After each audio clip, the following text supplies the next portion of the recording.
Hi, good afternoon, everyone. Welcome back. You're all still here. Excellent. That's always a good sign. Our next speaker is Andy Cook, for PIQ. Many of you, I imagine, probably all of you in the audience know Andy, so I won't spend too long introducing him. Other than that, Andy was a member of the VHF Contests Committee when I joined it about 30 years ago, and he's still there now. So that kind of tells you that Andy is the right person to be talking to us about contesting topics. If you didn't know that WRTC is coming to the UK in 2026, you've probably been hiding under a rock.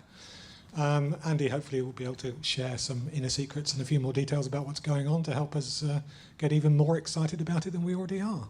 So over to Andy. Hi, good afternoon. Yeah, it's still afternoon, isn't it? So yes, nice to see you all here. I did have a little break on the VHF Contest Committee, so I've not been, responsible for all evils for 30 years, just nearly that. So I'm going to talk to you about WRTC. In case there is anyone who's been hiding under a rock, I will give you a little update on what WRTC is, remind you of that anyway. The agenda talked about this being about creating a level playing field. I will talk about that, but even I couldn't spend 45 minutes talking about how to create a level playing field, so I'm going to give you a bit of an update on where we are with qualification. Also some stuff about what goes into a WRTC station, and then finish with a special announcement. Whoa! So what is WRTC? It is essentially the Olympics of amateur radio. Happens every 4 years, roughly. The World Championship for the amateur radio world. 2 operator teams, about 50 of them, get identical antennas with pretty much similar locations, with the aim of really the winners of that really genuinely being determined by those who have the best operating skill and strategy. The holy grail of trying to create a level playing field. This is not the first event. WRTC actually started in 1990 in Seattle, and it was called the Freedom Games that year, because actually it was about the time of perestroika, and was really about bringing teams from the USSR, as it was then, to compete with American teams, plus some other teams from the UK. Dave Bewo was there. I'm not sure if he's in the audience at the moment. Oh yes, there he is, straight in front of me. And that was the foundation event. Followed in 1996 by another event in San Francisco, 2000 in Slovenia, 2 years later in Finland, because the Finns were always full of energy and enthusiasm, and they thought at the peak of the sunspot cycle they couldn't wait another 4 years for an event. I took part in that one. 2006, Brazil. 2010, Russia. I also took part in that one. 2014, US. 2018, Germany. 2022, it should have been in Italy. You'll remember a small little geographic disturbance called COVID happened. So actually that event took place in 2023 in the end. And now we have the honour of succeeding in delivering a fantastic event in the UK in 2026.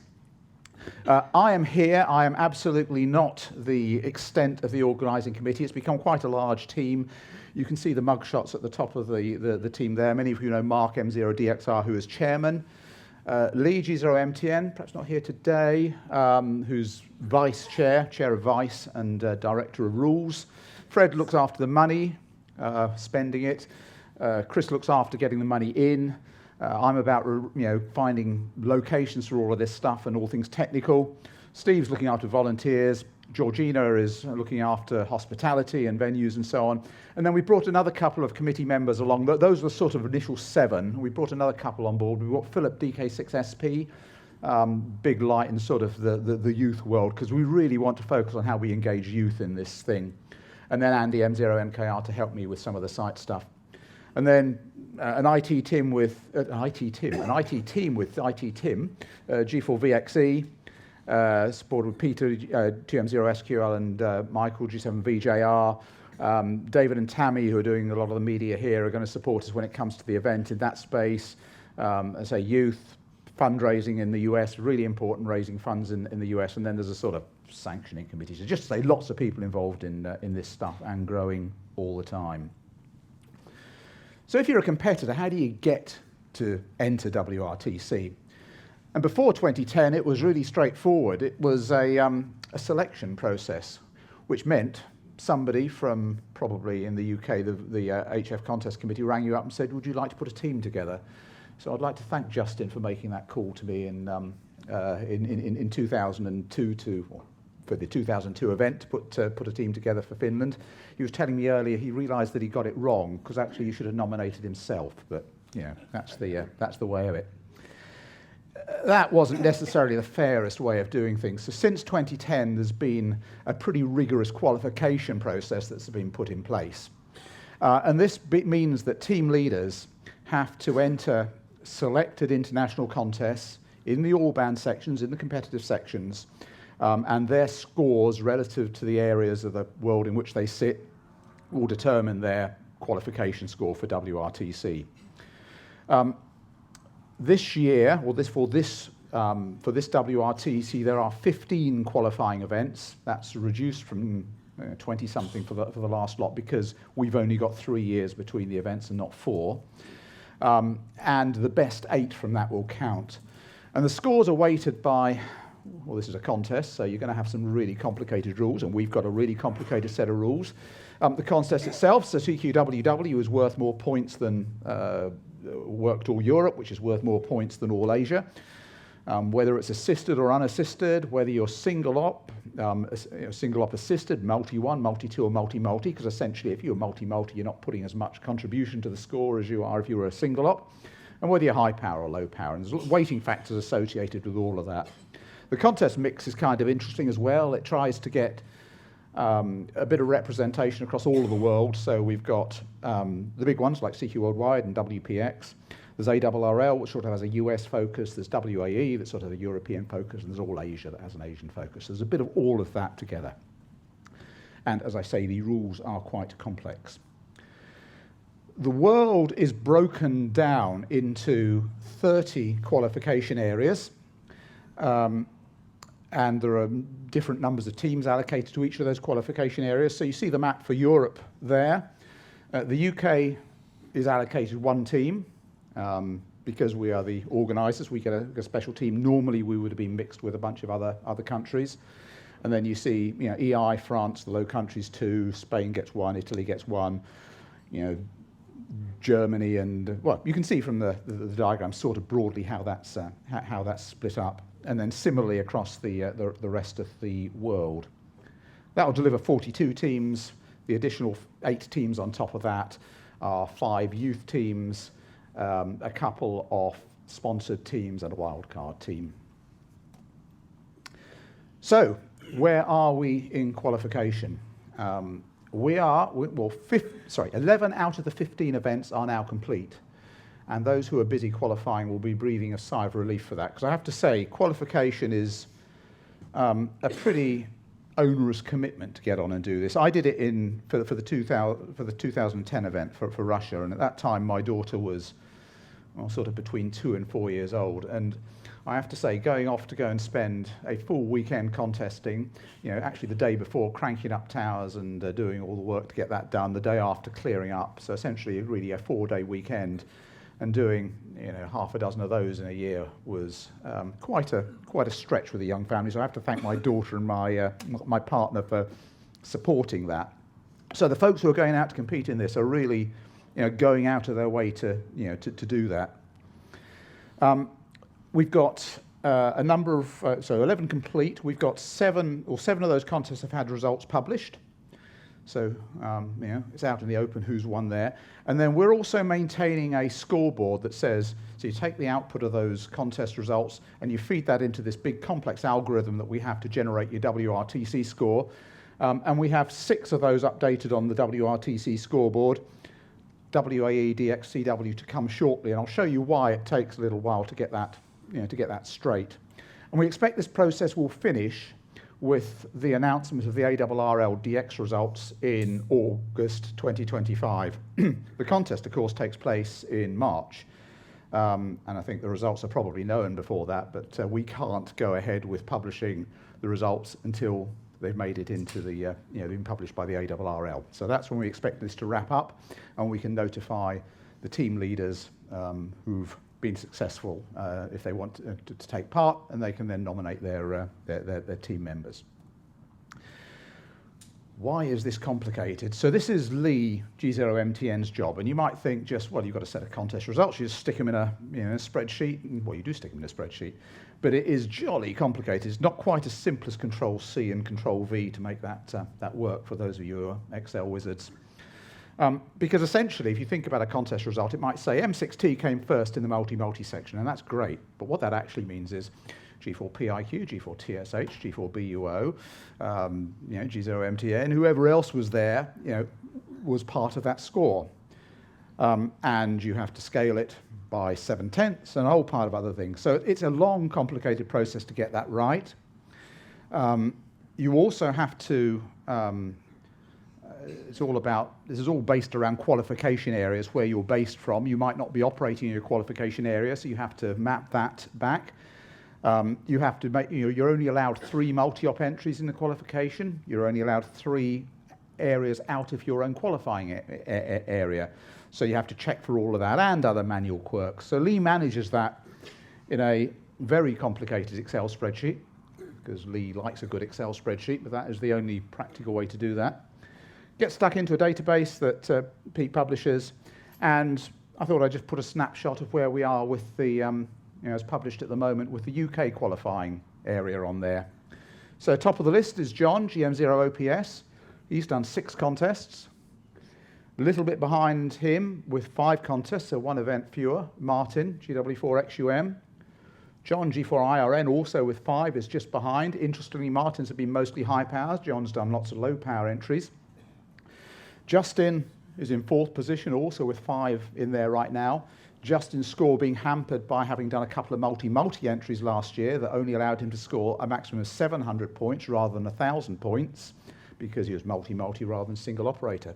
So lots of interesting dynamics in there. And you look at all those scores, and those scores are pretty close. You can see Des underneath there as well with 3506. So lots of competition in that space, and I think you'll see that fiercely competed for over the next few months in a pretty exciting race. It will be interesting to see who comes out on top. So, on to the holy grail of contesting. I've had many conversations over the years about levelling the playing field in a contest. I've come away fairly scarred from some of those conversations and experiments, because generally you have a go at levelling the playing field, and those who have it tilted away from their favour get upset. It's a really hard thing to do in reality. And WRTC's aims are to have a radio contest that allows contests to compete on a level playing field in the same geographical region using identical antennas, output power and operating conditions. And that really is about as well, it's about as close as you can get to a level playing field as you can manage. But it wasn't always so. So the first events that took place in Seattle and San Francisco, they used existing stations. It was a tri-bander at sort of 40 to 60 feet-ish and a dipole for 40 meters. There's no 80 meters in the contest at that time. But it was, I think whatever they could rustle up for stations, quite different takeoffs, probably quite different antenna heights, all of quite different tri-bander sizes, probably from 3 elements to KT34s, the whole lot. Slovenia and Finland took it a step forward. I think Slovenia first by having a standard tri-bander, and the tri-banders that are now used are sort of typical, couple of elements on 20 and 15 and probably 3 elements on 10, that sort of small Yagi.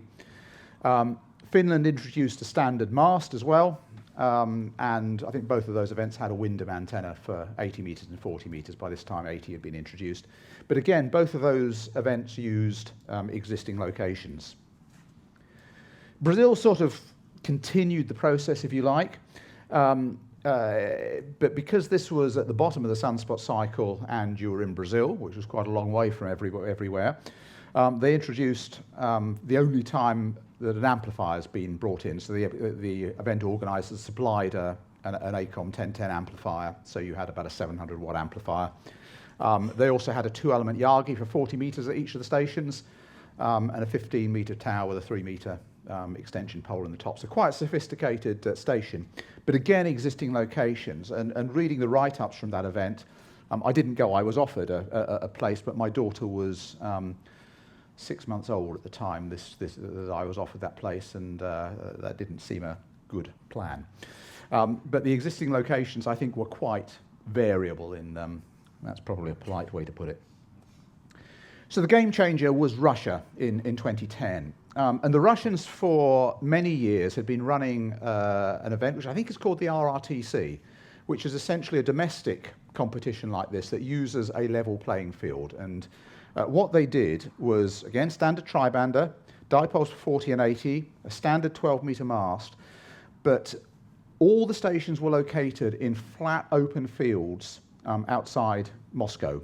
I've got a little map of it. And that really gave, really very equivalent stations. You'd lost this issue about what your terrain was like, what your takeoff was like, and so on. Really similar. And that approach has been replicated as far as possible in the subsequent events in the US, in Germany, and Italy, and we'll be repeating that in 2026. Just to sort of show what it looked like in some of these previous events. That was me prior to having completely grey hair. So this was in Finland in 2002 with me and Fred as OJ2Z. We actually operated from Marty Lane's house from OH2BHs, which was very nice. And we were set up in Marty's basement there with the heating pipes around him. His ACOM 2000 was behind us, but was still in the case, I should say. And antennas. Ours was the little one on the left-hand side. It was not the antenna on the right. But you can see what they did to essentially build common antennas into existing locations, and this was replicated across many of the sites. This sort of arrangement. I put this photo in not for any particular reason other than it was a great photo that Dave supplied me, and it shows a bit of ancient history. These were the UK participants at WRTC in 2002. And you'll see, some familiar faces who are looking significantly older and probably wiser not to wear such silly sunglasses anymore. And of course, a couple of our dearly departed folks of Roger and John in there as well. I just thought it was a lovely photo. And the fact everyone's got specs on shows that 25 degrees and bright sunshine does exist in Finland in the middle of even in the middle of summer. Amazing. So this is what our location looked like in Russia in 2010. You'll see a tent, a small tribander on a sort of 40-foot mast with a rotator, a generator, and a loo under that green that green tent. But essentially, big open fields, clear horizon, great location. Similarly in the USA, this was, I think this might be a couple of different sites in the US. I suspect that was Mark, M0DXR's site, and this photo came from Dave. But you can see, again, something very similar located there. Germany, much the same, using a spider beam rather than a metal tribander, because, of course, spider beams are made in Germany, so that was well supported. Interesting thing about that location was you can see the wind farm just over to the just over the hill. Clearly not a noise problem, because the Germans were very meticulous about surveying all their sites for noise. So that was good. And then in Italy, so Italy made again common antenna, as you can see there. They didn't use the tent location. They used agrituristimo. I'm not sure that's the right pronunciation, but basically farm tourism locations in the countryside, and so people were back inside. This was Jamie and Philip, who were the youth team. So Jamie M0SDV, Philip DK6SP. Their location was perhaps less than ideal, because what you can't tell from that is that's a greenhouse, basically. It was roasting hot, and I think they suffered rather from dehydration.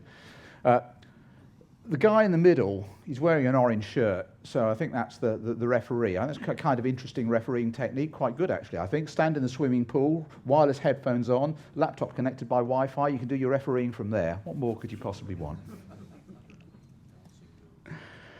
So just coming back to Russia, this was actually a Google map taking the geocoded locations that I'd got for Russia. I appear to be missing one or two. I'm missing our own.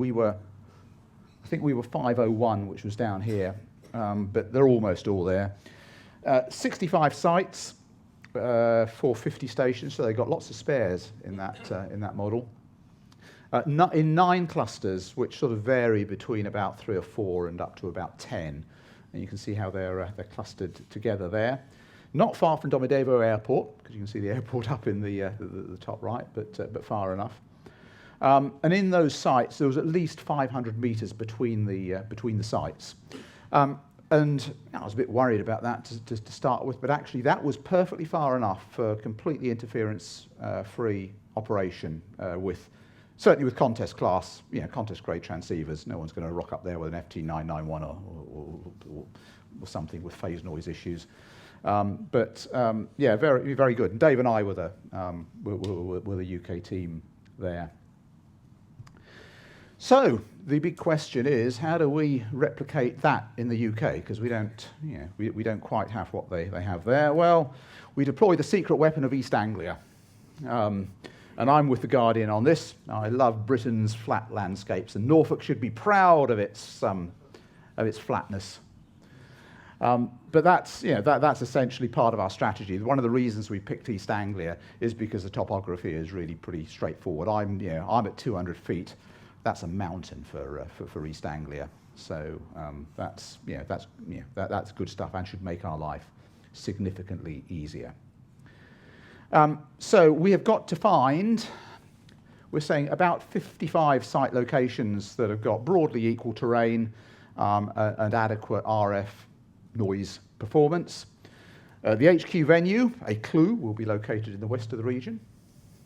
Teasing you. And the other reasons we picked the location is that East Anglia's got good access to London. It's got good access to Dover and Harwich for folks coming across from Europe. It's got good access to airports. It's pretty civilized, really. It's flat, and the sorts of locations we're looking at are farms, other private land. There are large private gardens. There are preferences because they're private. We will look at public open spaces. Clearly, it gets a bit more complicated just because they're people you've got to negotiate. We will have all the insurances and so on, but nevertheless, we'll have to deal with that. So, we've got a number of sites lined up. Some farmland.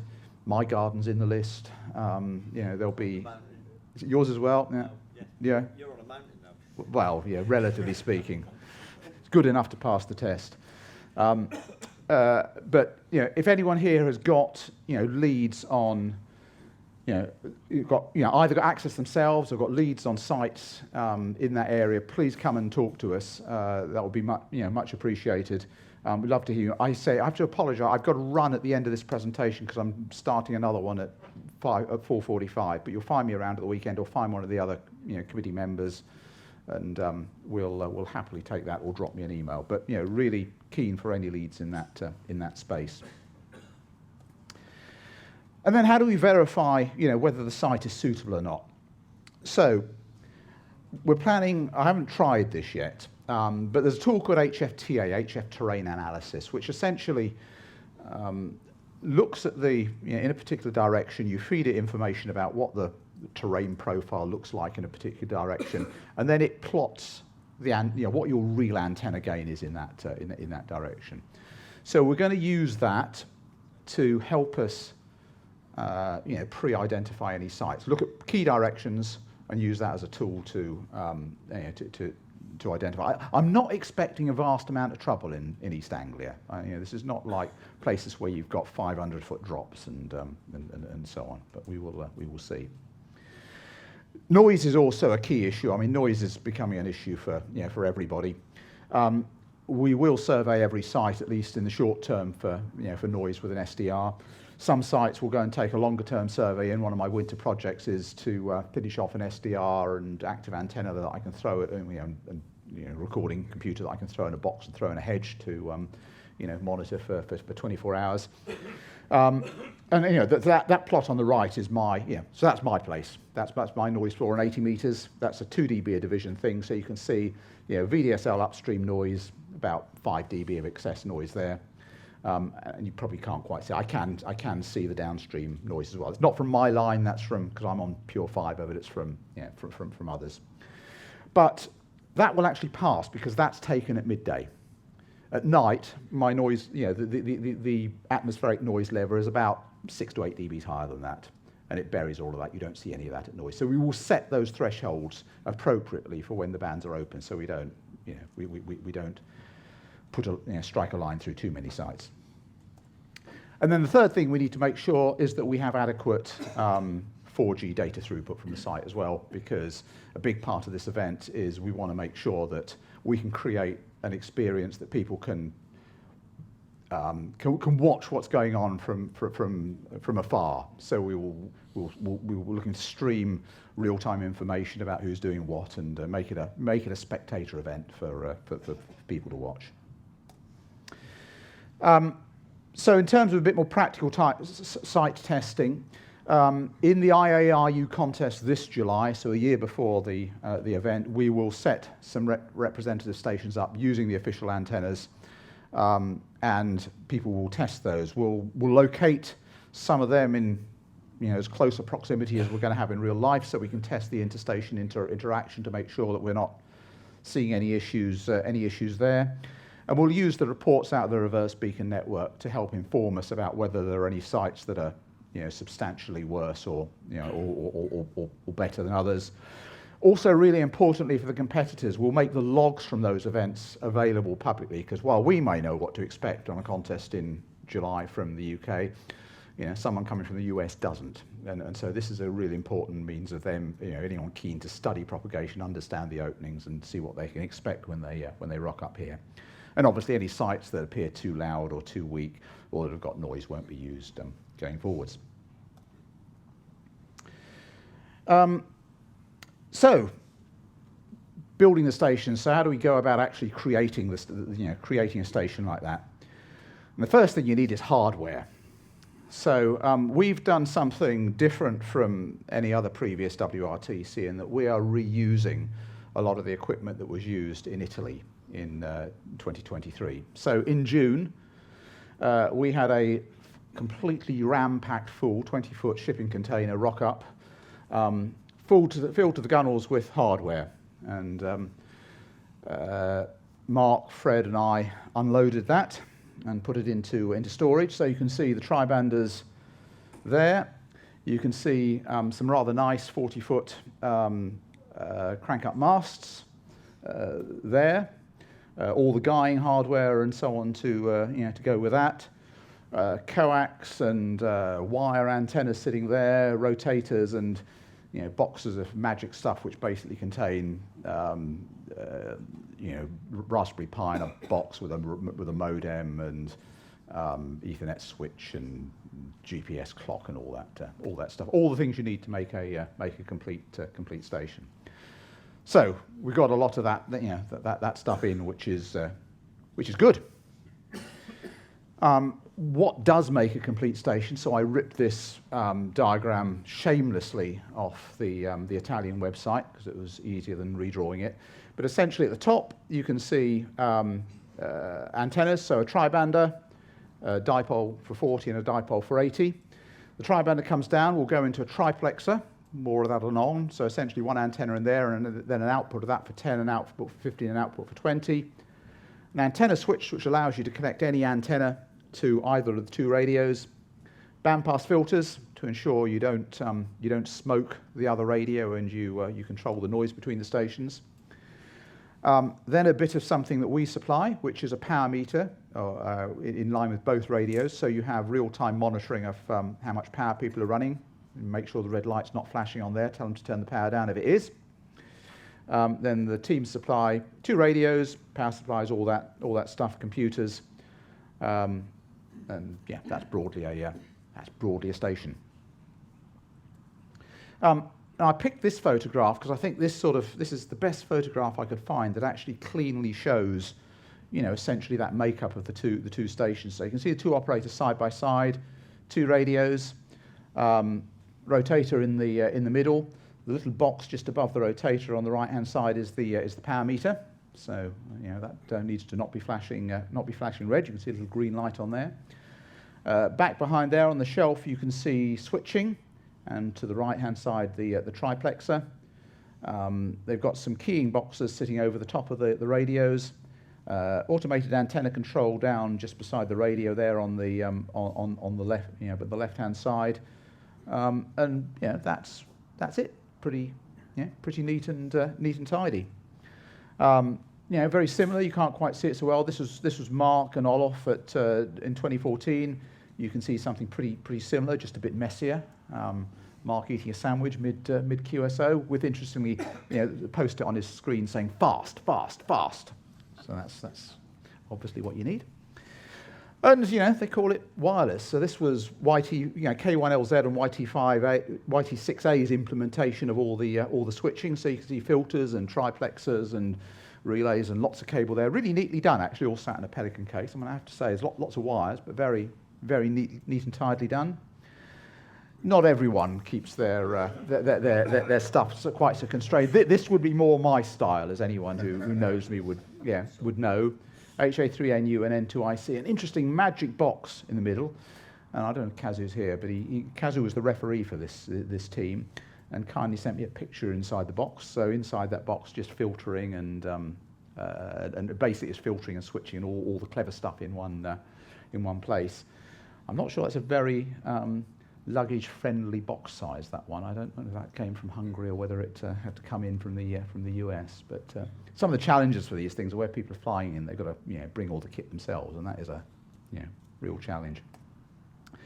And then finally, I just thought I'd talk about the things that really make this idea work, triplexers and bandpass filters, because to me they're still the miracle workers.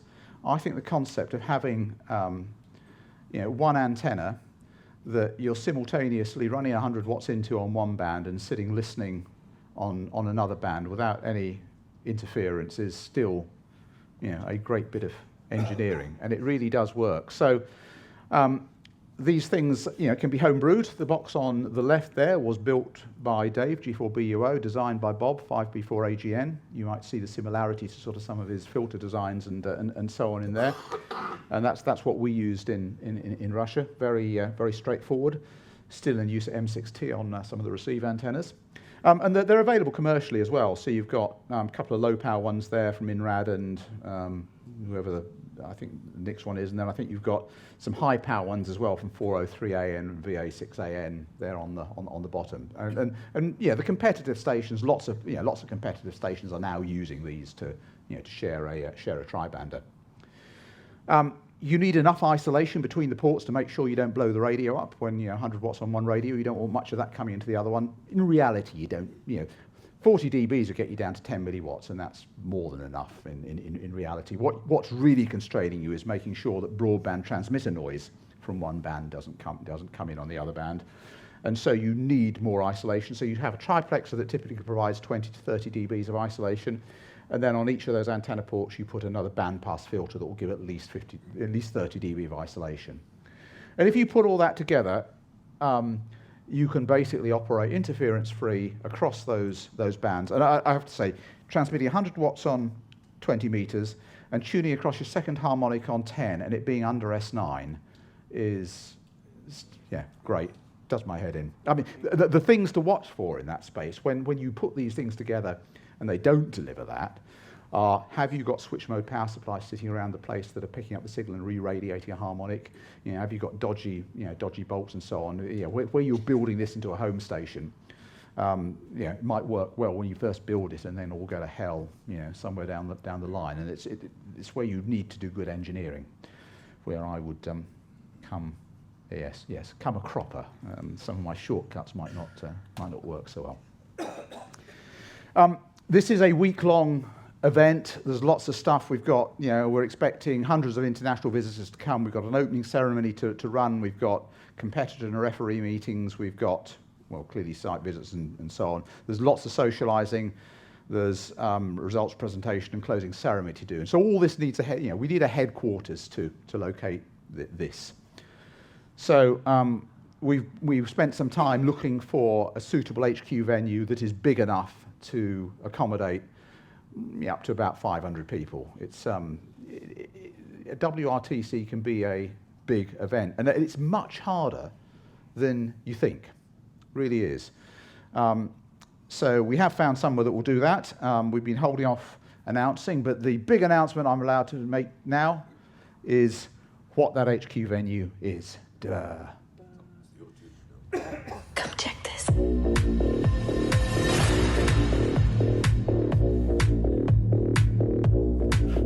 check this.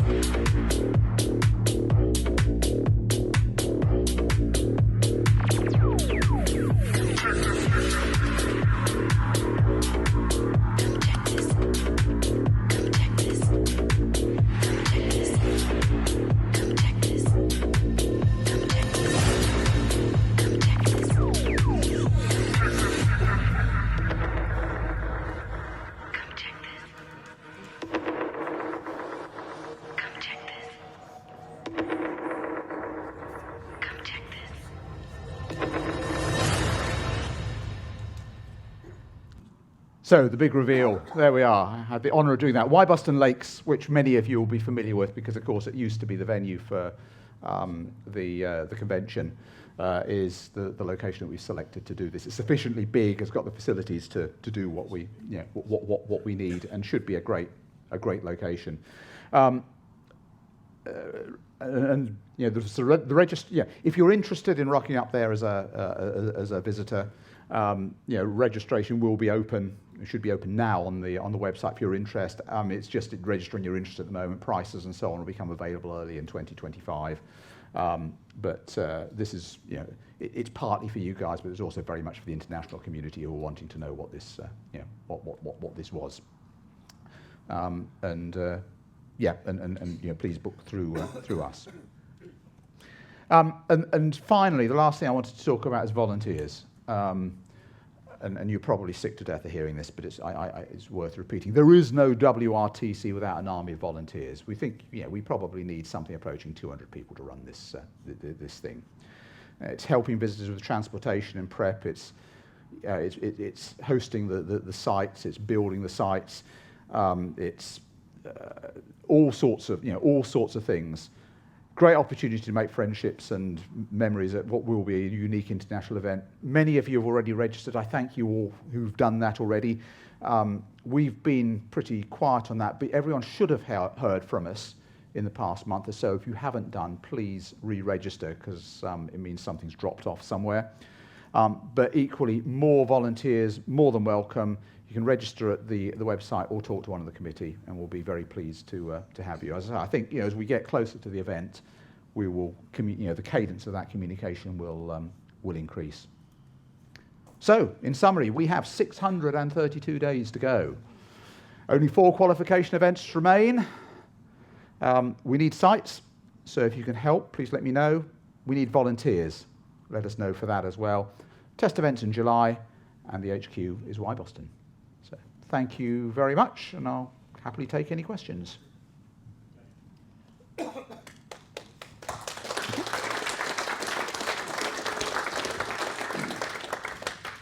Hi, Chris, G8AJM.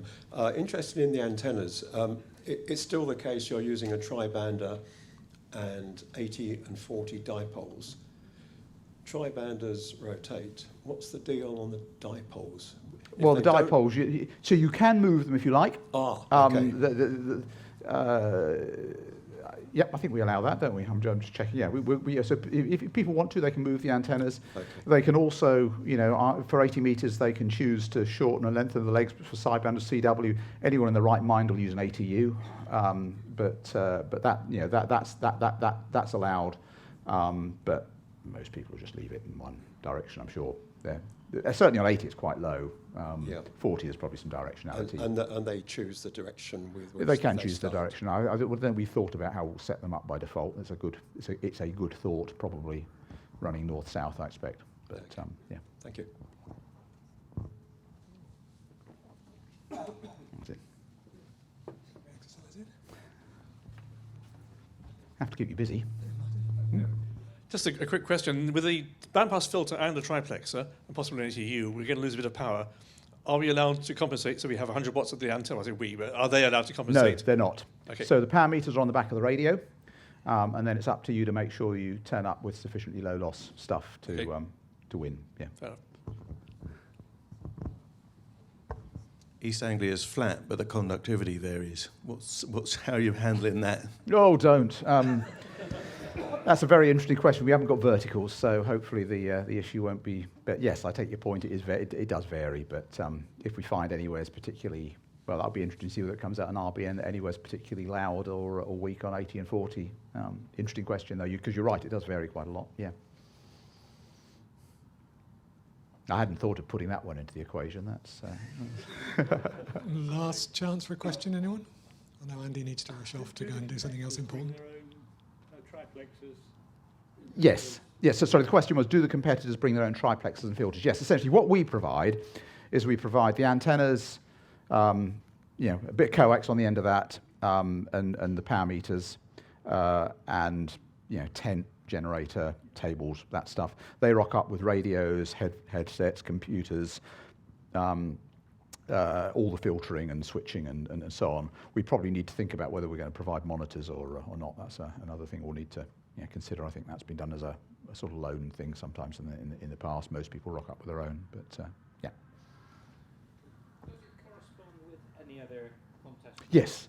Yes, sorry, the question was, does it correspond with another contest? Yes, absolutely. It's part of the IARU HF Championship in July, so it's lined up with that.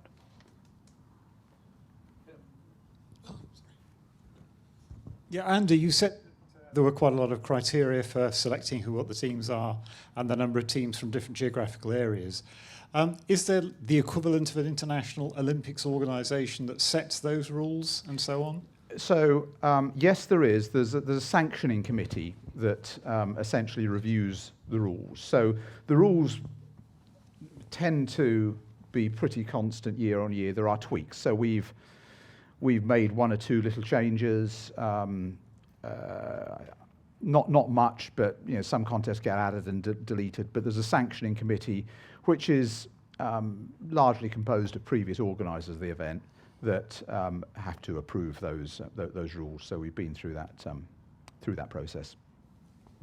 Hi Andy, Mark, M0KYB. There was an announcement a few days ago about World Radio League to do with logging. Yeah. Can you tell us a bit more about that? Yeah, so this is the so one of the things we want to do through this event is to make sure that it's an interesting event for spectators.